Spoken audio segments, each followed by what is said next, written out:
Hey guys, it's Arizona Javy, and I believe in fully educating and empowering you guys to make better home goals and not home goals. Well, off to a rough start today. Empower you guys to make better decisions in real estate so you can accomplish your home goals. So today we're going to be focusing in on East Mesa. Per your request, we had 2 comments this past week asking for it. So specifically zip code wise, what we're going to be focusing on is we're going to be focusing on 85207, 85208, and 85209. Yes, I could squeeze in these 205, 206, 215, but that's like more centralized. So we're going to be focusing on just that specific area. So if you have any ideas or zip codes or cities or anything you want me to check out, please let me know. We can definitely add it to the list this week. We're almost towards the end of May, so May's almost gonna be done, so I guess we're gonna start doing those June ones soon. Of course, if you guys are looking for a real estate agent, I always do these in a private one-on-ones for my clients. So if you're just like, man, I really want it done for my specific neighborhoods, whether you're thinking about selling or buying, you know, I gotta let you know. Go to the link below in the description. The East Mesa list of houses are available. You can create an account on ArizonaJavy.com. You don't have to get those. You can always just look for different houses, make an account, reach out to me, and let's get the ball rolling. But anyways, let's get to it, yeah?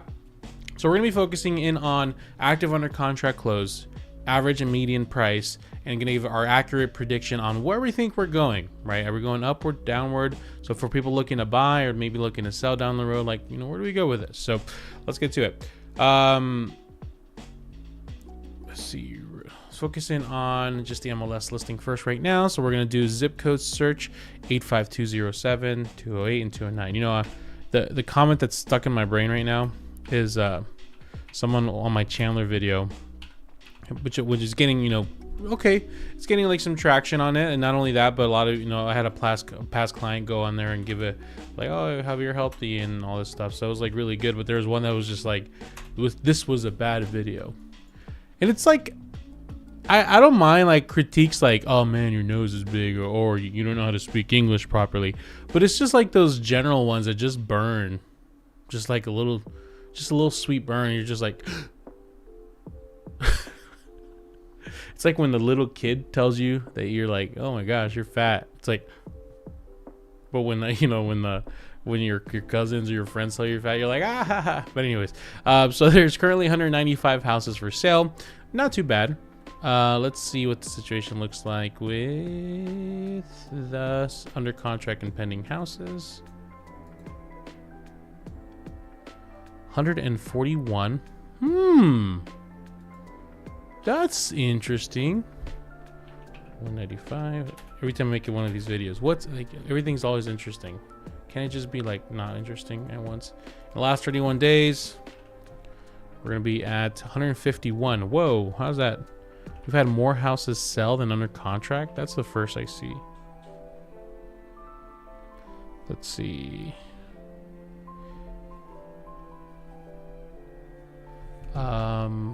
Did I not do it under contract and pending? Yeah, wow. That's interesting. So 151 houses that are currently for sale, sorry, that are sold in the last 30 days, 141 pending. Wow, and there was like 190 something active. That's the first time I see this in the last few months, and well, actually ever since I've been doing this even for clients, like I've never seen that. Well, other than the pandemic, of course.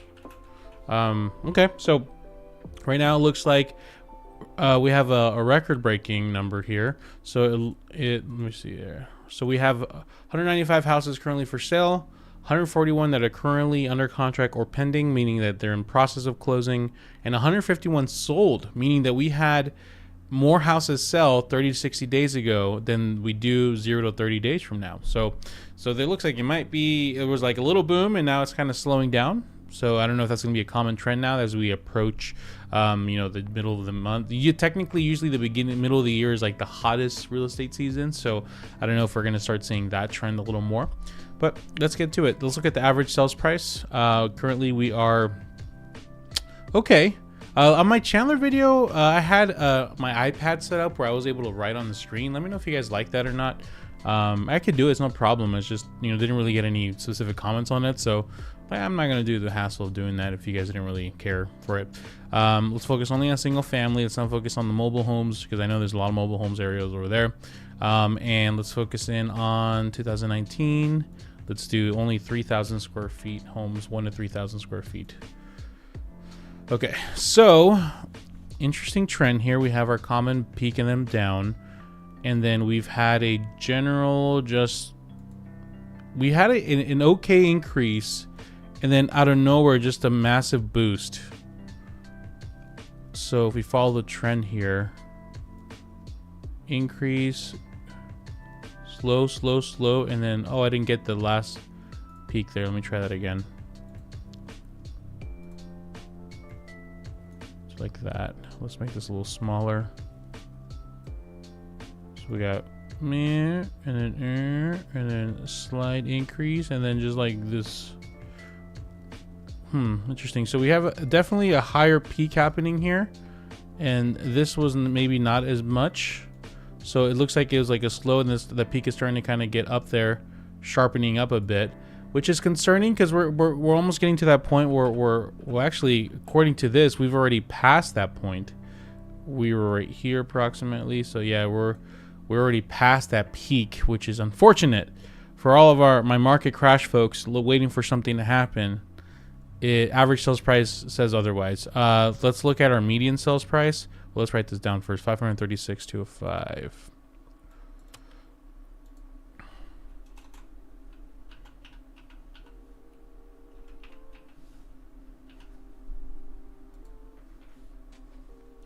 Let's look at our median sales price.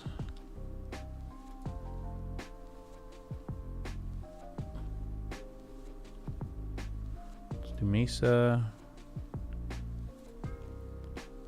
I believe it was 206 to 208. Just confirm that. 207, 208. Oh no, it's not 206. 207, 208, 209. Okay.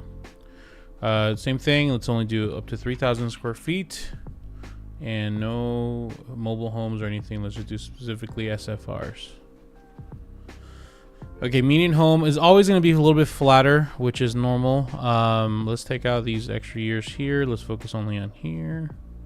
So we have that increase, that downturn, and then once again, it's like that slight increase, and then just a little boost there. My general rule of advice for most first-time home buyers who are really concerned about the market is buy under the median price. So if you're under 475, you should be a little better term. But if you buy the previous month's median price, 450, if you're under that price, you're probably even safer. So interesting. Looks like we have a little bit of a little spank of the market.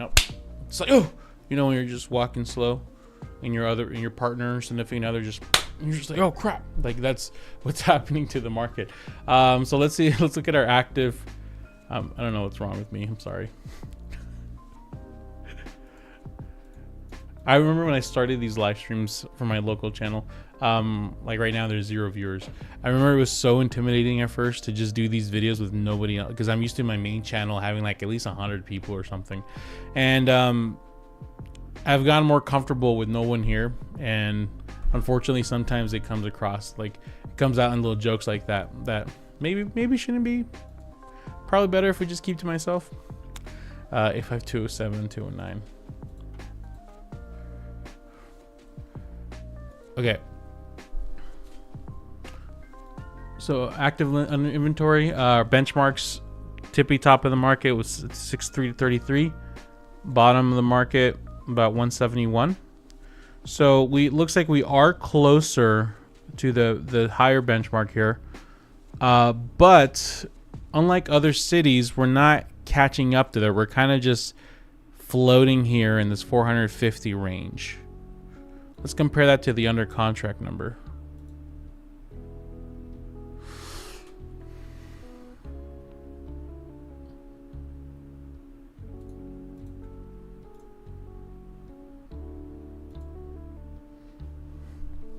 Benchmarks, pending numbers, like 300 range. Bottom numbers about 160. We are currently I mean, we're about in the midpoint, right? So that's 40, 70. Yeah, we're about right in the middle. But our pending numbers they were higher, but they're starting to kind of cool off. We're neck and neck with 2023 numbers. In 2023, we did see an increase, right? Technically, and not really. Let me look at the average sales price. Let's leave it there. 2023, we kind of had just like a stabilizing point, and then it's this year that we've seen that increase. So it makes sense why we've seen that increase, because if you see here, that pending number, really went up, climbed, and then it kind of went higher than 2023 range, and that inventory number was just higher side. So overall, it looks like the pending numbers are dropping, and it looks like the active inventory is staying flat there. Whenever we see any price increases, I want you guys to know that what you're seeing is a result of the previous 30 to 60 days, right? So a house that sold for $475 went under contract 30 days before this point. So there's no really clear indication of where we're going to be unless we know all the under contract houses that are like the current contract prices or offer price, which we don't know. And even if we did know, it could change because of the appraisal or other things like that. So it seems with inventory staying flat and the demand dropping, it's a pretty big drop, 293 to 234. This nice little boost that we're seeing here, I don't think it could last. It's just the numbers don't really, like, there's not really a lot of fire fanning those flames. Fire fanning those flames. I can see why, with inventory, inventory's kind of been stable, but this massive boost here, we can see why there's been a massive boost of value here. But with us kind of, if it's going to follow the 2023 direction of this drop, then it's looking like, yes, we got a little boost of value, but I don't think they can really sustain. Let's see. Can we look at the sales numbers? Oh, actually, what was the number I did last? It was like analysis, snapshot.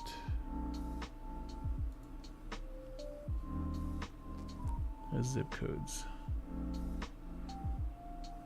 No, dashboards.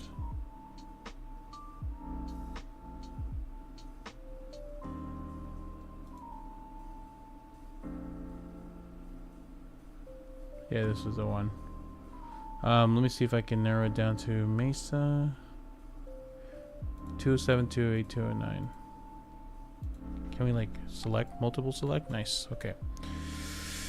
Our accepted contracts were pretty high at the beginning of the year, but they've dropped. So I'm not seeing it sustain that value. Our agent days on market is staying about the same. No massive increase. And our average list price per square foot, once again, nice big boost at the beginning of the year, but it's just been teetering out. So East Mesa, I'm glad you're enjoying this nice little boost. It was great, but say enjoy the small boost. It will be fanning out in, was it quarter 2, quarter 3? It's like quarter 3 basically. Yeah, it's just, yeah, you guys, I see why you guys had this nice little boost, and I bet it was a lot of new builds too. But if you guys start getting a lot of new build traction, maybe. And a lot of clients of mine that have bought in East Mesa, they'll always go there because they want to live in the East Valley. They don't want to spend 600, 500K. So it looks like, yes, you guys kind of enjoyed a little boost, but look, you guys are going back to where you guys were before, which is like, hey, this is a good place to own a house in the 350s or 400s, which honestly, you kind of have to have those areas. Now, those areas are approximate right next to Apache Junction. They're always kind of a little struggling with the value-wise. So my best bet is if you're buying in a specific area, be aware that, yes, you might have sellers or listing agents that are still very like in the, oh, yes, values are going up here. But technically, all the numbers show they're going to start dropping the next quarter. So I would have that in mind. If you are in a multiple offer situation, let the people fight over the house. Go find something else so you can probably get cheaper. And if they're like, why are you offering less? Literally send them this video, or just tell them, hey, look at the data. It looks like the demand's starting to drop. It just doesn't really feel like your best bet as a listing agent. This is you telling the agent, or you hopefully your agent telling the listing agent. Your best bet is, if you want this sold, is to take advantage of our offer, because if you hold on more, you're gonna see prices drop and you're gonna be hurt out more. So we're trying to help you here. Take our lower offer, because honestly, it's not gonna look good for you. So all right, hopefully that helps. Let me know what other cities and states, or not states, only Arizona. Let me know what city or zip code you guys want me to do next. And of course, once again, ArizonaJavy.com. There's a link in the description with all the East Mesa houses for sale. You can always go in here and make your own search. And of course, we make an account, and then you and I can start chatting away and schedule your private one-on-one. So thank you guys. I see there's 5 people here now. Thank you guys for stopping by. Much love, much appreciation. You guys, Tolleson next. Chris Salazar called it. Yep, we'll do Tolleson tomorrow, 10 to 12. I'll see you there. All right, see you guys. Bye-bye.